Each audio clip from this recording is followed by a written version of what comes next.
back to another week of the adventure. We have another wonderful guest. Thankfully, that way I don't have to ramble for 30 minutes to an hour. I don't mind, but prefer not to. I like talking to other people. It's kind of part of the point, right? Today we are bringing you Luke Howard, right? Yeah, Luke Howard. Again, guys, I'm horrible with names. I'm still getting the brain back, ungelified and whatnot. Hopefully one day I can actually be good at names again. Although, I'm trying different techniques to try and remember them. Just more tools to the toolkit, as I like to say. But why don't you give everybody your brief history, Luke? Like who you are, backstory, what you're doing now, all that fun kind of stuff. Hey Matt, well, first of all, pleasure to be here. Thank you for having me on the show. So I call myself a hypnotist, but really I'm a change worker. And what that means is typically people will come to me if they've got some kind of issue, a negative emotion they want to release, a trauma that they want to resolve, an addictive behavior, or another pattern in their mind or in their life that's sticking them, that's keeping them stuck, that's keeping them blocked where they are now to where they want to be. And I've been doing this for about 25 years now, helping people, traveling all around the world, learning from people far smarter than me on how to do this. So I'm a great thief. And what I mean by that is I find people that are really good in their perspectives fields, and I model. I actually pay them a lot of money and do their courses and stuff, learn from them, and I go and I utilize those skills because I learned a long time ago that most people know what they should do, especially when it comes to addiction and stuff. They know, stop drinking the alcohol, stop doing the heroin, stop doing the coke. They know what it's costing them in money, what's costing them in their life, their family, their job. They already know this. They know this. They're not dumb. They already know, but they don't do. They don't embody what they know. So I realized for me, real knowledge was not simply knowing. It wasn't picking up a textbook and learning all these great things and getting all these certificates on the wall because I'm so smart. It was actually about doing. It was about embodying. It was about getting the kind of change that you want. So a rule that I set for myself early on, as soon as I learned something, rather than just trust the person who was teaching me, was to go out there immediately and use it and use the real world as feedback. Because everyone told me this technique works for everyone all of the time. And then when I was just a young pup about 25 years ago doing all this change work hypnosis business, I realized that wasn't true. And when that technique that was supposed to be the bazooka that was supposed to work for everyone all of the time, for every problem, didn't work, I was like, holy S word, I better learn another way to help this person now. And that's when I really started to learn. So typically my work is with people with addiction, all kinds of addiction, whether that be alcohol, whether that be heroin, whether that be crystal meth, whether that be cocaine, could be Coca-Cola as well, whether that be sugar, whether that be sex, whether that be porn, whether that be obsessive thoughts they keep ruminating over their head. And I always say that everyone's got an addiction, but not all addictions are created equally. If I've got an addiction to heroin, I could die pretty quickly of that. Now, if I've got addiction to the internet, that death might take a lot longer. It might fry more brain cells in my head over time, but it's going to be a longer, slower death. So I think we're all addicted to something, but not all addictions are created equally. And it's a lot of my friends will say, well, oh, Luke, you don't drink, you're straight edge. That means you're judging everyone. Now, quite frankly, I don't give a damn if someone drinks or does their drug of choice. I don't care. Don't give two F words about it. It's when someone comes to me and says, Luke, this particular affliction I've got is making me suffer. And it's horrible. And I can't find a way out. And like I said, may cost me my life, it's costing me my family, my job, my car, and my health. When someone contacts me, puts their hand up metaphorically, that's when I come in and help them. But as far as someone who drinks, I don't care if someone drinks. Someone does recreational drugs, they're happy about it, not hurting anyone. Who cares? If they're happy and they're okay with it, then it's fine. It's only when someone reaches out and says, Luke, I can't find a way to stop this myself, will you come in? That's when I come in and help people to find the access to inner resources to heal themselves. Awesome. By the way, we're explicative friendly, so you don't have to worry about. Oh, lovely. Yeah, because I used to swear a lot and I used to do these great podcasts, right? And these podcasters would say, that's the greatest interview we've ever had. And then they wouldn't post the interview. And I'd be like, huh? And I realized I've got quite a potty mouth. It's the British in me, and I swear a lot. And then I actively stopped using swear words just in case that was an issue. But thank you for letting me fly my fuck floud or fuck Well, I mean, flag. if I like the natural conversation, and I find when people just try and limit anything that they're saying in their speech, I'm one of those free speech absolutists.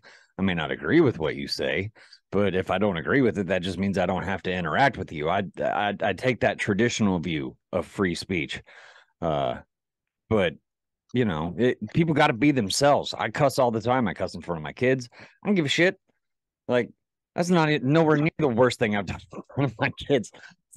If they hear me say the word fuck or shit or something like that sometimes, whatever. Like, and man, with the internet, kids see so much crazy fucking shit nowadays anyway. What the fuck does it matter? So, Absolutely. In agreement, man. with hypnotism, because I mean, this is something that people have been taking advantage of for years. And like the first thing that comes to mind is smoking. I don't know how many people I've known who were like, man, why don't you just quit smoking? You could go, do a hypnotist session or a few or whatever, and then you get to quit. And I'm like, well, because I don't want to give up the fucking nicotine. Like, I've given up everything else. I'm holding on to this one, at least for now. And when I'm ready to, I'll quit that one too. Like, um, so I assume that, I mean, just in general, that's probably one of the more common things that you would work with. Although in the UK, I know there's a bit of a heroin problem, so that might be something else that you find yourself coming across quite a bit. But I mean, what originally got you into this? I mean, it's not, most people don't wake Yeah. up in the morning and they're like, I want to be a hypnotist. No, I woke up and I wanted to be a professional wrestler and work for the WWE, but I realized I wasn't big enough and I wasn't athletic enough. So I'm like, to hell with that, I better find another thing. Then I wanted to be a shock jock, but I realized I could never be better than Howard Stern, and Howard Stern's not Howard Stern anymore. So I couldn't do that. And that's not that popular in the UK. So I figured hypnotism. That's kind of true. But when I was a young kid, so up to the age of 17, I had about every problem you can imagine, Matt. The only problems I didn't have is I wasn't addicted to, well, I was addicted to sugar, if I'm honest with you, but I wasn't addicted to any illicit substances, and I wasn't sexually abused. Other than that, I pretty much had every kind of problem you could imagine. In the 90s, I had this thing called anxiety. It was before it was a trendy thing to have, and everyone had anxiety. We didn't even have the word anxiety. It was like, yo, you're just depressed. You're just antisocial. No, I was fucking anxious. Um, so I had every kind of problem you can imagine. By the age of 17, I tried to top myself. That's UK speak for kill myself twice, and it didn't work. And after the second time, I'm like, I better start to learn to live fucking life now and find my way through. And I'd spent close to, what was it, 7, 8 to 10 years in family therapy because my parents figured that, I had a lot of issues and stuff. And that didn't help me. I had child therapy, counseling, psychotherapist. That didn't help me. I was in mental houses. That didn't help me. They tried to put me on medication, but I was anti-medication. So I used to do magic. So they'd give me the antidepressant pills, and I would use the sleight of hand. I'd palm it, put it down, and they'd figure that I took the antidepressant. Then I would sell it to other patients on the wards. That's how I made my money for cheap food and McDonald's when I was 17 in the mental hospital. So needless to say, I had a lot of fucking problems, and nothing helped me. Nothing helped me. And when it didn't work, I was even unsuccessful in trying to kill myself. And when that didn't work, I'm like, all right, how am I going to make this shit work life? Because no one's coming to save me. I was waiting, right?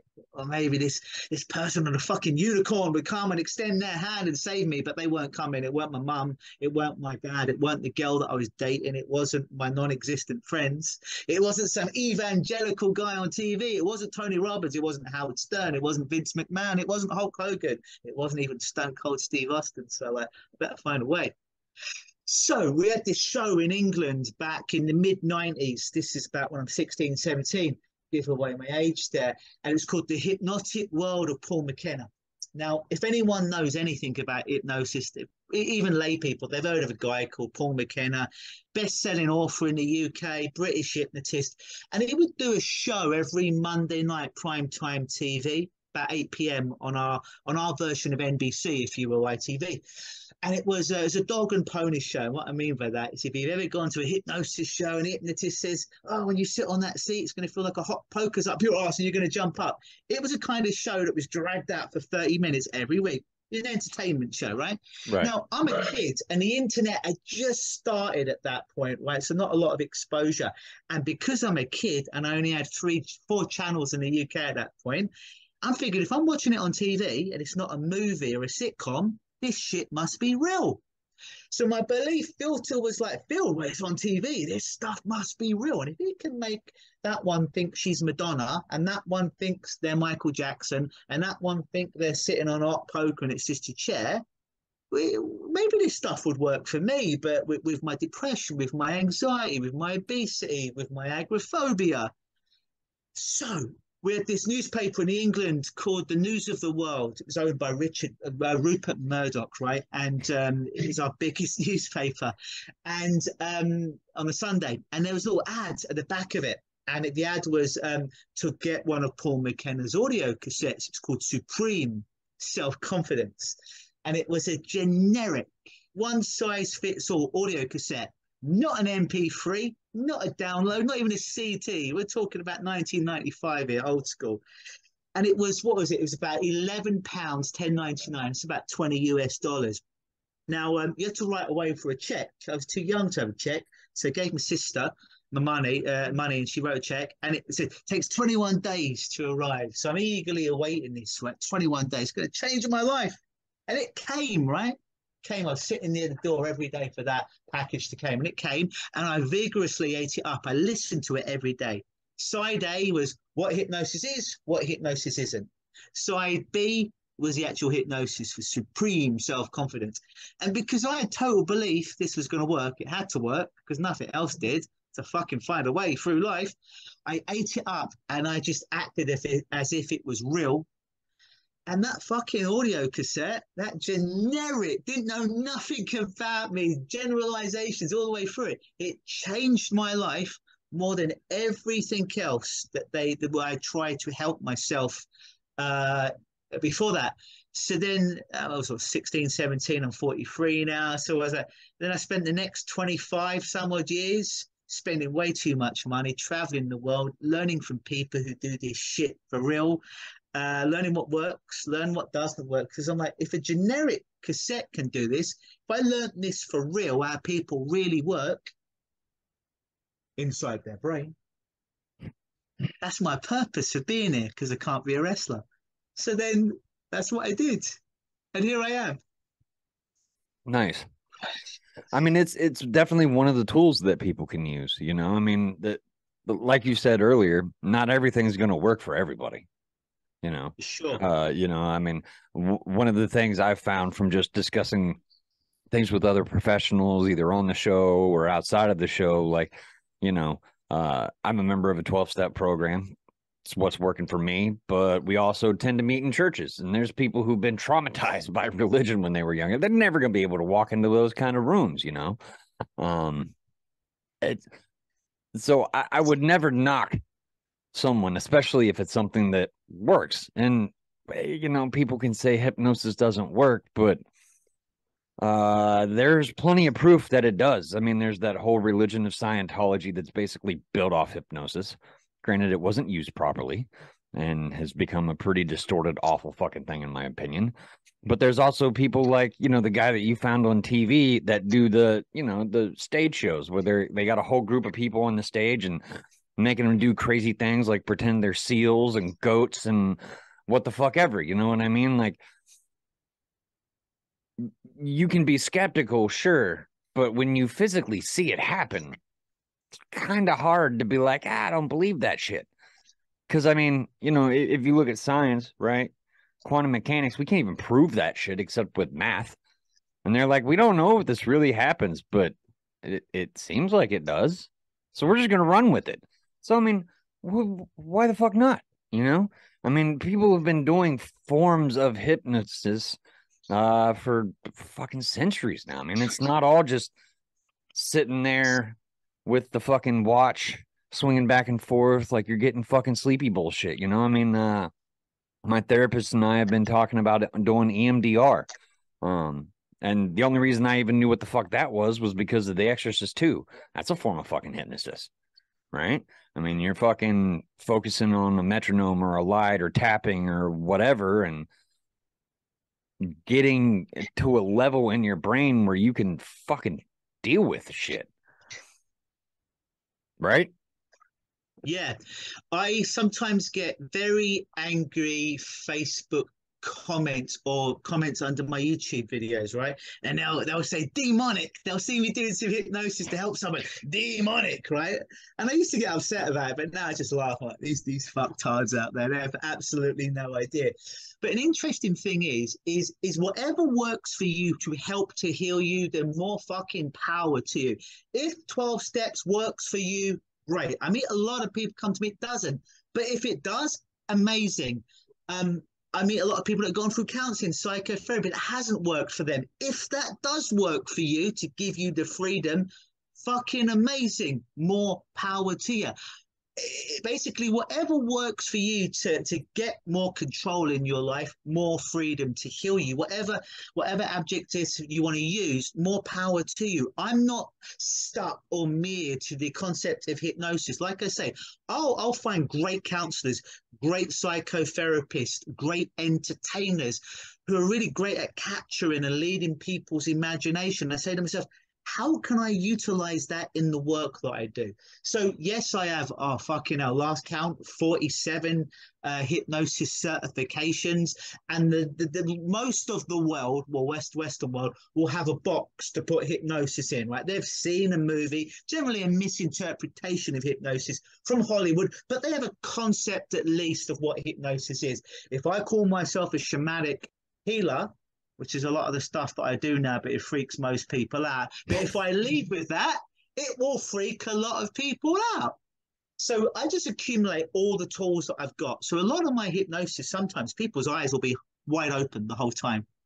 They'll be completely aware of the words that I'm saying, their cat jumping on their lap or my cat jumping on mine. But it doesn't matter because at the end, the issue that they came with, they can't do it inside their body. They can't manifest the addiction, the anxiety, the feeling anymore. The event may have happened, the traumatic event for his, that hasn't changed. That happened when it happened, but our memories are not what necessarily hurts us. It's the icky emotions that attach to it. Our memories are what can keep us safe and stop us from recreating events over and over again. That's called being smart.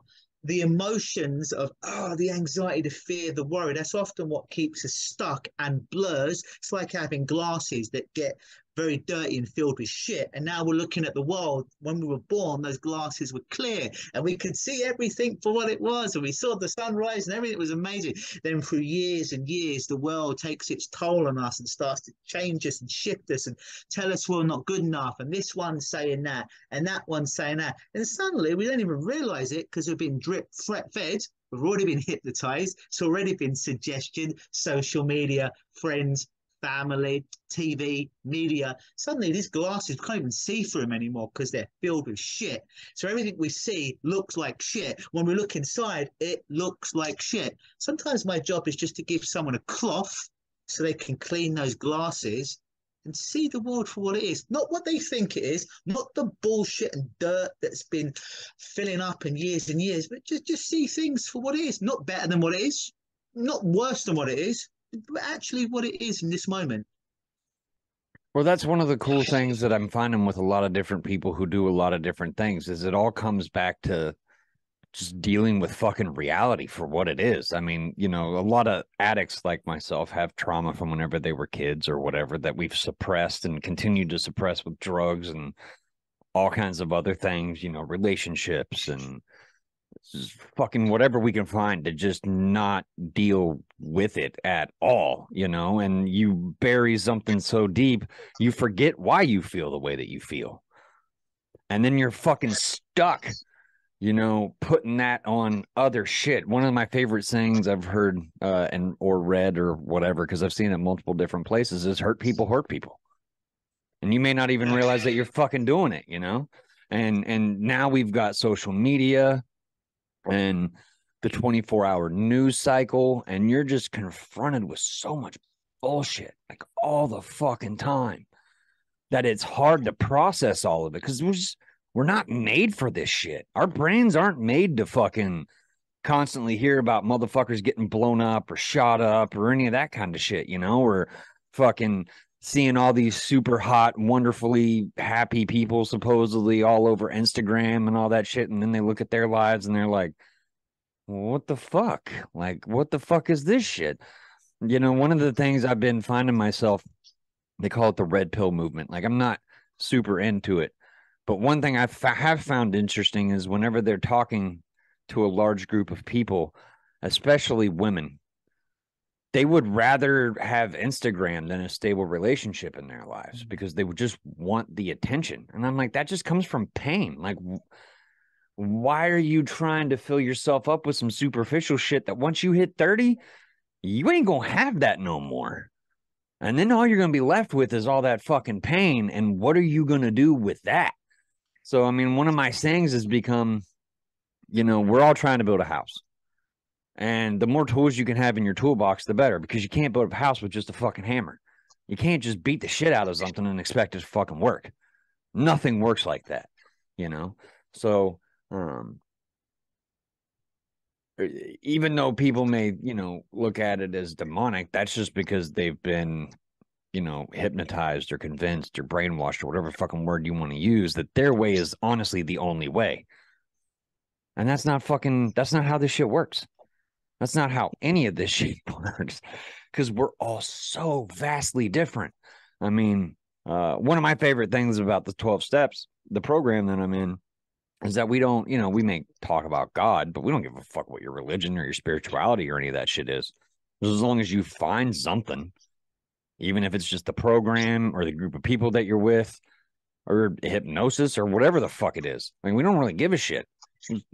Remember that there's something bigger than you that just wants you to be better than what you are, and just that little feeling, is enough for people to get started towards any kind of recovery. I find it funny that you bring up sugar. Like, in all my years of drug addiction, I was cooled on fucking meth, heroin, LSD, drinking copious amounts of alcohol. I'd fucking have not touched sugar barely for years. Like, around Christmas, I eat some Christmas cookies, I'll occasionally eat some cake.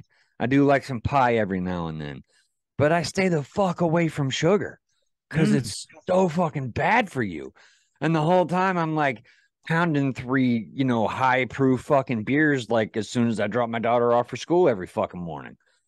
Like, our mentality doesn't always equate with what we know. And that's one of the cool things I like about hypnotism is, like, it allows you to break down walls that you don't know are there without realizing you're breaking them down until you get to a point to where you can consciously do that work. Because sometimes, something I was made aware of a couple of weeks ago with one of my guests was that, like, I didn't really start getting heavy into drugs until my dad was like, I'll be there in 6 hours. And I sat there the entire fucking day and he wasn't fucking there. Literally sat there staring out the fucking window waiting for this sumbitch to show up, right? At the time, I was like, fuck him. Fuck this. I'm good. Fuck this dickhead. But, 2 years before that, I had started eating LSD. That was the first drug I ever did. I went fucking deep into that shit. I was starting with cigarettes or weed, and I'm just going to do this shit. And for me personally, that just gave me the excuse. Like, fucking, if he doesn't fucking care, and this asshole my mom's married to doesn't give a fuck, I'm just going to do what I want. I'm going to be happy however it fucking takes. And ran with that shit. And until I had a conversation with one of my prior guests, like I said, like, it just didn't click. But even with, the step work that I've been doing and the acceptance and all the other shit that I'm trying to work through with my therapist and all that other shit, it just didn't click. So just a simple conversation with someone who wasn't myself or someone I'm regularly involved in fucking helped. So Mm. the cool thing about hypnotism is it kind of gives people that option without having to like seek it out necessarily. You know what I mean? You know what I'm getting at? Like, Mm. because you're able to let people, you're able to drag things out of people without it hurting. Yeah. And sometimes you have to start from that point. Yeah. So sometimes people come at me and they'll come at this point where they've watched my videos or they've been referred to me or they've heard of my reputation. Yeah, I've watched my TED talk, listened to a podcast, whatever, and they're like, "Oh my God, yeah, look, I'm coming to you because you worked with this one that I know. I watched this video, this talk, whatever, and I want you to fix me." To which I say there's two problems with that sentence. Number one, I've been doing this for 25 years. I haven't fucking fixed anybody. Right? I've helped people access the tools they need to heal themselves, but I haven't fixed anyone. You're doing the work. I'm a bit like a trainer, right? I know for the most part, because I'm really good at reading people and profiling people really fucking quickly, because it's been my life for like over half my life, right? That'd be another great job if I was on that CSI. I kind of like if I, maybe in another life I'd be a good criminal profiler. But I'm enjoying this. I'm enjoying this, working with good people rather than depraved people, though some of my clients could be depraved, but in the best possible way. We Um, definitely can be sometimes. That's for fucking sure. yeah, it makes my job interesting and fun. Never know what's coming. But I'm like, no, I'm not going to fix you because, first of all, I've never fixed anyone. I couldn't fix you. No one can fix you, not God, if you believe in such a person or entity, not your 12 steps program, not me, not anyone. Nobody could fix you. You have to do the work. And number two, I don't believe anyone's broken. Yeah, you can cry, you can complain, you can tell me about your backstory and all the terrible things that have happened to you, but you're not broken. I don't think anyone's broken. I think people get blocked sometimes, and I think those blockages show up in such ways as they do copious amount of drugs that's making them suffer. They eat too much food. They're abusive to themselves. They're abusive to other people. They re-traumatize themselves, whatever the particularly bad behavior is, but it's because they're blocked. And I have a belief, much like the glasses metaphor I gave you beginning today, I don't think anyone comes into the world with dirty glasses, right? I think they come into the world and the glasses are clear, but then they get these glasses that they wear and they see the world through and see themselves through, get shitty and crapped on. They get blocked inside. So a lot of my job is really not to give someone something they don't really have, because my belief is that everyone has every resource they need inside them to heal themselves. Now, they probably don't know how to do it yet, because they're in front of me and we're working together. And point two, nobody probably ever taught them how to do it. But part of my job is to help people get out of their own way, to get out of their heads and into their body, because addiction is not an head problem, it's an embodied problem. It's in your body. It's not a logical thing. You sit down and be like, well, you know what? I'm going to do X amount of meth today, and I'm going to do X amount of LSD, and I'm going to ration my money. No. It's a feeling. It's coming from your body. You feel it. And I don't just mean when the drug hits, I mean before it's here. So you really logically, every addict I've pretty much ever met knows every bad reason why they shouldn't do the drug. They're not dumb, but it's not an ed problem. But there are a lot of times when they go to counseling or just to psychotherapy, they get to talk about it over and over again, and they feel a little bit better if this is their only route of healing. But oftentimes, about 90% of the time, they'll go back next week for the next session, and the behavior is still there. So a lot of my thing is getting people into their body to release this trauma, to release this behavior, to release the structure that's below it. Because when someone comes to me and says, look, I'm a cocaine addict, I want to stop, that's my problem, I'm like, that's just a symptom. It's just a symptom of the problem. That's not the problem. There's something that created it that's going on underneath. You're probably not aware of it consciously, but if we just deal with this thing called cocaine addiction or whatever it is, that's all we talk about. That's all we heal. It's a bit like putting a band-aid on a bullet wound. It'll stop bleeding out for a while. It might give you a few more days, but rest assured, as long as that bullet, that trauma is still lodged inside of you, it's going to go septic. And at some point, you might need to cut off that arm or wherever that bullet is, or that trauma, that behavior. If it don't come back with the original addiction, cocaine, it'll come back in heroin. It'll come back in hiring hookers. It'll come back in doing something else. equally destructive. It will find its way back in another way if we just deal with the symptom of you doing the drug. We need to get below it, clear all that trauma, clear all that crap underneath it that's kept you blocked. Because in my years of 25 years of doing this, when underneath is cleaned up, when we go to source, we don't even need to necessarily talk so much about the addiction, because when all this stuff underneath it's healed, there's no reason to do it anymore. It just collapses. It loses its purpose. It loses its hold, because the thing that was keeping it up, the trauma, the emotions, the beliefs, yada, yada, yada, when that's gone, it's just like, I don't know if I fucking need this anymore. It's just useless. Let me get on with my life. Yeah, because I mean, one of the crazy things I found is like when I look back at my active addiction, right? Like there were so many times where I would be able to logically work through a problem. Like I don't, for a while I was an intravenous drug user. I always used clean needles. I didn't share the shit with anybody, but I did it because I was also a chemist. And I was like, well, this is the cleanest way to do shit. It's the safest because I can do a proper dose. I don't have to fucking worry about all the cut and all the other funky shit. So I rationalized that as being okay because of that, And it's not, we know that there's something fucking wrong. And like, we had a speaker the other night come in and, he reminded everybody the addiction is only 10% of the problem. The other 90% is fucking you.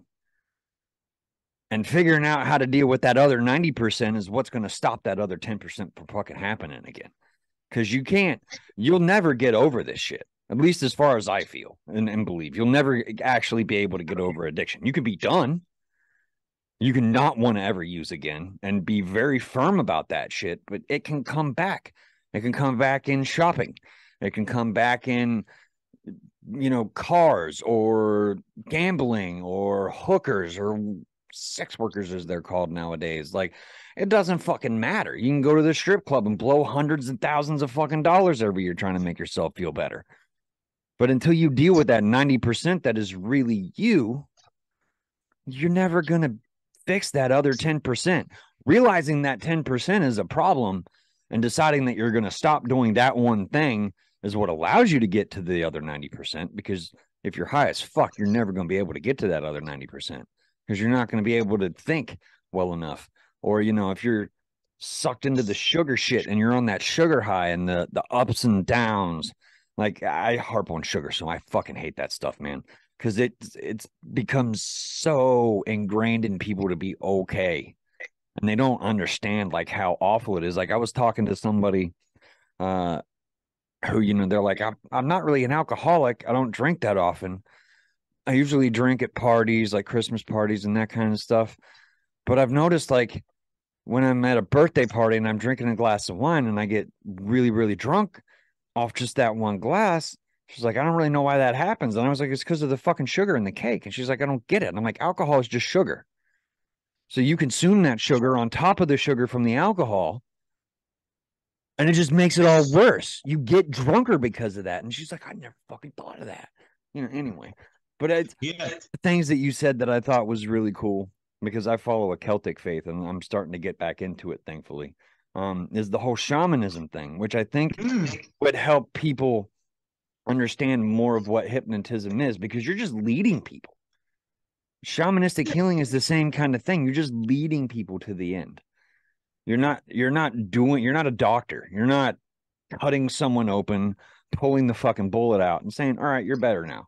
Go home, take these painkillers so it doesn't hurt for a couple of weeks, and then you're good.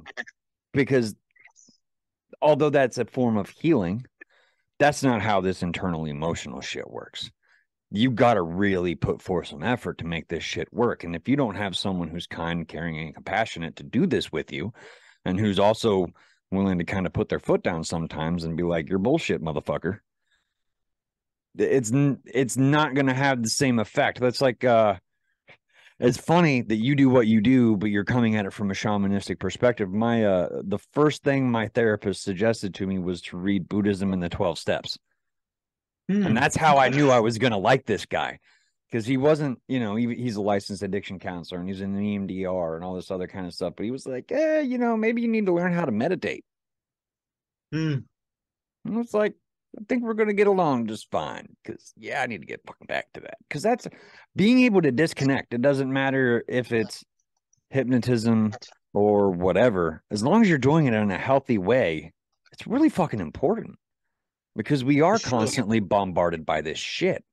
Like I said, and like you said, I mean, it's just fucking everywhere. You can't get away from it. Yep, And absolutely. Yeah. I think I saw a statistic about a couple days ago. People on average spend 7 hours a day on social media now. That's a fucking addiction. Oh, for 100%. I get a lot of people that are addicted to social media, and that can really fuck you up. And you don't realize how it's drip feeding your beliefs about yourself. Because I've never met somebody that sat down at their coffee table when they were knee-high to a grasshopper and said, when they're five, and said, you know, when I grow up, I want to think I'm fat, ugly, unlovable, and I'll never be successful and I'm not good enough. I've never met someone that sat down that programmed their mind consciously when they were five to do this. But and here's why when people say, well, I don't believe in hypnosis, I say to them, well, it's not a religion. So it doesn't matter if you believe in it or not. It's essentially just applied neuroscience with suggestions. And we already know that it works because if it's just suggestions, these beliefs that you have, I'm not good enough. By the way, everyone has that one. I'll never be successful. Did you sit down and make those beliefs? Well, no. Well, how do you think I got them? And then they do this, some EMDR, if you will. They're accessing the memory. They're looking like this, like, huh? Huh? I don't know. I'm like, let me tell you how you got it. You heard suggestions over and over again from people in authority. They may have been your parents. They may have been well-meaning. They may have been friends, grandparents, leaders of your local scout movement. It may have been social media if you're younger. But you heard it. You heard it over and over again. It bypassed your critical factor, what people think is their conscious mind, and it went into your unconscious, your subconscious when it was in a vulnerable state. And it heard it enough. And we know if you shout something long enough and loud enough and you get enough people on you, people start to believe this shit is true. You know this because we look at something like the Me Too movement. Somebody could be accused of X, Y, and Z, and it's only an accusation initially. There's no proof. It's one person's word against another person's word. Obviously, if the person did the thing that they've been accused of, then they should pay, go to prison. That without question. However, if someone's just been accused of it, there's no proof, and then they're fired from their job and they're ostracized from society, and it hasn't even gone to court. They haven't even been arrested. They've not even been interviewed with the police. But because enough people shouted it, whoa, this person's accused him of this. He's a terrible human being. Well, where's the proof? Innocent until proven guilty. But enough people, media will get on it. It's destroying careers. And when someone is proven innocent, I'll take Hollywood for an example, right? Because an actor is proven. But I like the actor Kevin Spacey. I imagine he's probably not a good guy in real life. That's just my gut reaction, right? But he is a great actor. Now, these people, these young boys, well, older boys now, accused him of certain things. I don't know if he did it or not. If he did the stuff, he should definitely, go to prison, serve his time. But what I do know is it was an accusation. He got fired from like House of Cards. He got ostracized from Hollywood. Now, my opinion on him, if he's good or bad, means nothing because I don't know the guy. And I'm Right. not the judge, I'm not the jury. My opinion means nothing. So these things come out about him, blah, blah, blah. And then he's kicked off of House of Cards, great show, ostracized from Hollywood. Then he's proven innocent. We don't really hear about him being proved innocent. He got cleared of the charges of doing these particular things. Now, I know the courts are flawed. I understand that. I appreciate it. But they're there for a reason to keep society in some form of order. But he was accused of something and his career was destroyed. Probably a lot of his life was destroyed just because people made accusations. I'm a big believer in innocent until proven guilty. But that's another way of mass brainwashing. That's another way of hypnosis doesn't work. Well, where did this feeling from Kevin Spacey come from? Where did this feeling from Donald Trump come from? You don't like him. Have you ever met him? Well, no, it's just what I see on the news. Then really your opinion means nothing. You have had no interaction with him at all, but you have a strong, visceral feeling about him. Your feeling doesn't equal reality. Just because you don't like someone doesn't mean they're bad. Just because you like someone doesn't mean they're good. Innocent until proven guilty, but that's a form of mass brainwashing that's been going on forever. When someone says, I don't believe this stuff works, I'm like, you're being suggested the whole time. Your whole world is, I'm a smart guy. I've been studying the fucking human brain for 25 years. And guess what? I can still be manipulated. So guess what? Most of my clients that have never heard this stuff, sure as hell can. But we're all being fucking manipulated and pulled from side to side to have feelings and thoughts about people we've never met, will probably never met, because they want to manipulate our mind to buy this, to vote here, to do this, to do that for them, for the powers that be. Yeah, I mean, you know, if you look at the physical thing, like I have to be on social media, obviously, because I have marketing and shit to do. So I don't really have much of a choice. And there are some people that I would prefer to keep up with on Facebook because it's quite frankly simple, and I don't like talking on the phone. I fucking hate it, and I just don't like doing it. I'd rather text whenever we have the opportunity or see you face to face. Other than that, you know, Facebook is convenient because, you know, you can post the pictures of your kid's birthday party on the other side of the fucking country. I get to experience it and I move on with my day. But I've been looking at the news a lot on Facebook. And what I found was weird was like there will be two news stories and then a story from the Sun where it's like I work on a farm and then people saw me in a bikini and they're like, oh my God. And I'm like, well, what the fuck does that have to do with how's that news? That's not news.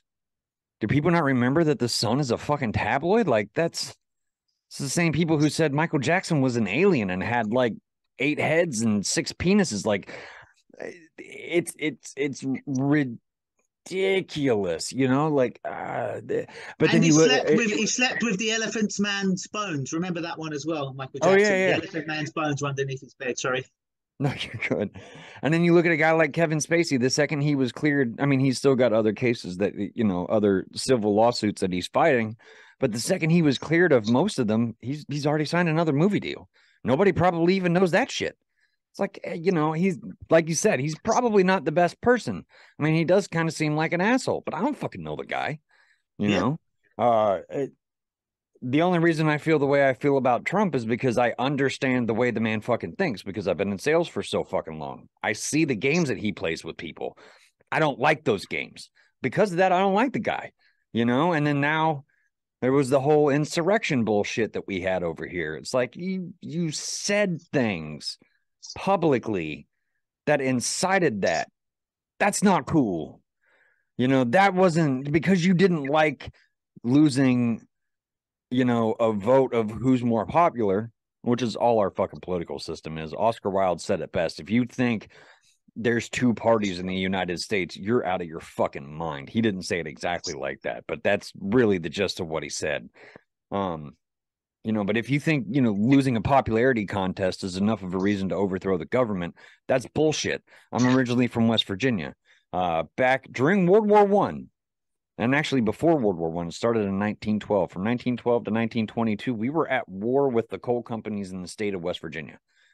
So we were at war with our state government and the coal companies. And by at war, we were stealing airplanes and dropping bombs on people. So, you know, it was fucking intense. That was an insurrection. And we did that because we had no rights. So if you were a coal miner, you had no rights. You lived in a house with a dirt floor that was owned by the coal company. If you got sick and couldn't work, they'd kick your entire family out. And you were paid on company script, indentured servitude, because if you tried to convert that to real money, it was like pennies on the fucking dollar. So you weren't able to really convert it into anything real that you could use outside of the coal town. And they didn't even pay you enough to live in the coal town with what they paid you. So you would have to take out loans against future work. You're fucked, you know, and people got sick of that shit. And it, you know, people want to say why West Virginia people are racist. Well, you look at the coal wars as they've become known. It was white people, Irish people, so American whites, Irish whites, blacks, Jews, Mexicans, fucking all kinds of different motherfuckers who were just like, fuck this bullshit. The only reason it stopped was because World War I ended, and the president at the time, I think Woodrow Wilson, maybe, I can't remember which one off the top of my head, but he sent the federal troops who had just been fighting in World War I to West Virginia with a bunch of artillery and real planes and real bombs and that kind of shit. And they were like, y'all need to calm the fuck down. Most of those people were also veterans from prior federal wars. They're not going to fight the federal government because they had no qualm with the federal government. Back at this time, states' rights still far superseded federal rights. It's not the same way now, but that's the whole other fucking problem. But that was an insurrection. That was over a real fucking reason. And it was actually the largest insurrection in the United States since the American Civil War. Not wanting to lose, but people don't hear that part. Like one of the news apps that I have, it lists every news story that comes out in America from the point of view of the left, the point of view of the middle, and the point of view of the right. And none of those fucking titles are the same. They're all fucking different, So you're constantly getting fed shit. And it's not even necessarily shit people intend to hurt you. It's not that people are trying to get you to vote a certain way, or it's subconscious things most of the times, like what you said. Like Instagram is a fucking great example of this shit.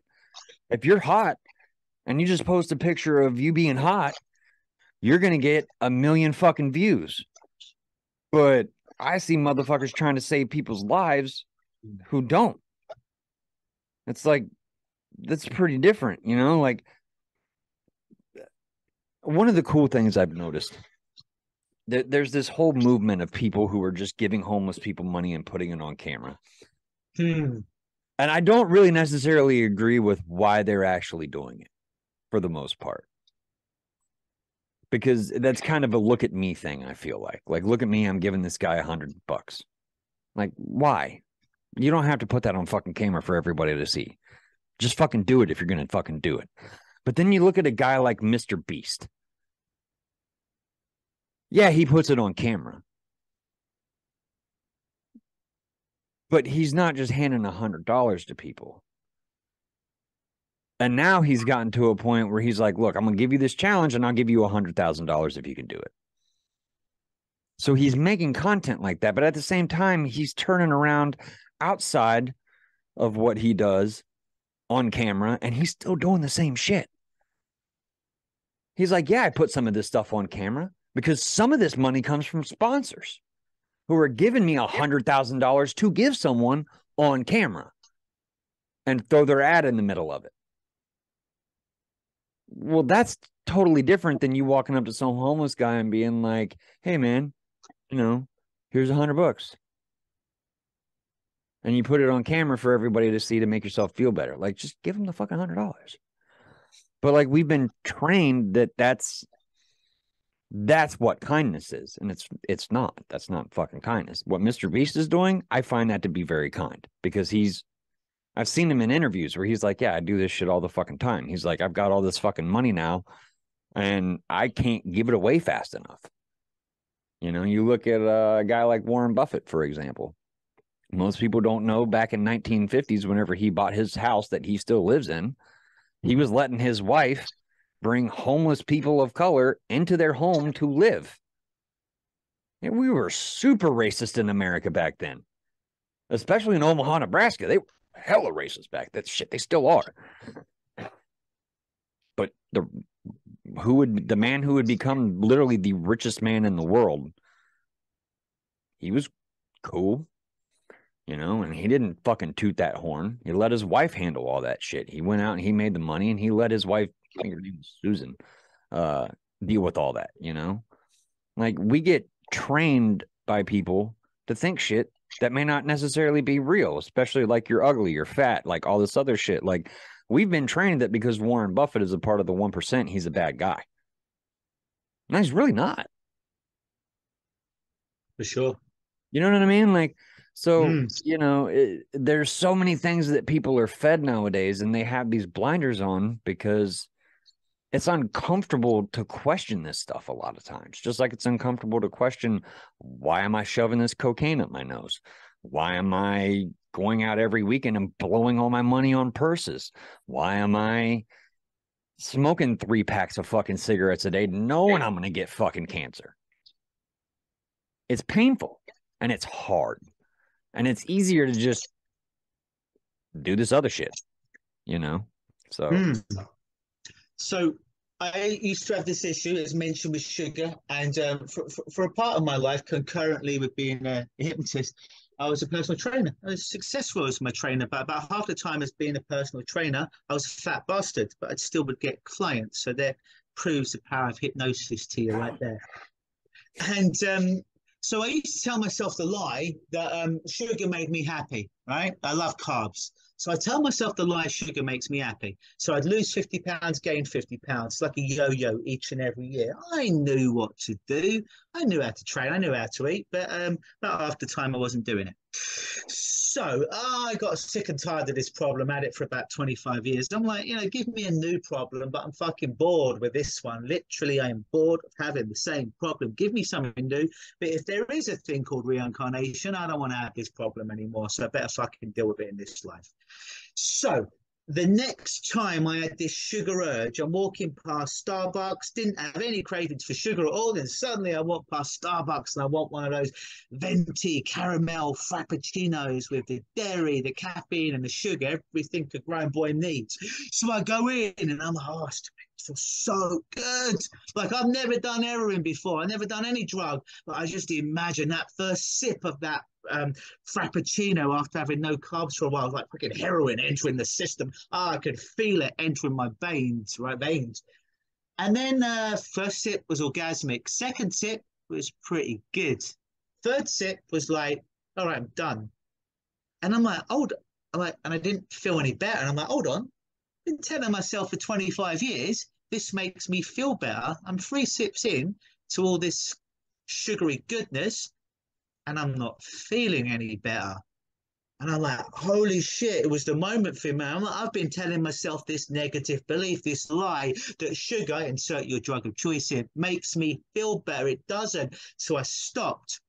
Actually, I didn't. I finished the frappuccino. But in my mind, I made the connection. I said to myself, the next time I have the urge to consume copious amounts of sugar, I'm going to stop and I'm going to feel whatever it is that I need to feel. Because I realized this sugar wasn't making me feel good. It was numbing me from feeling bad.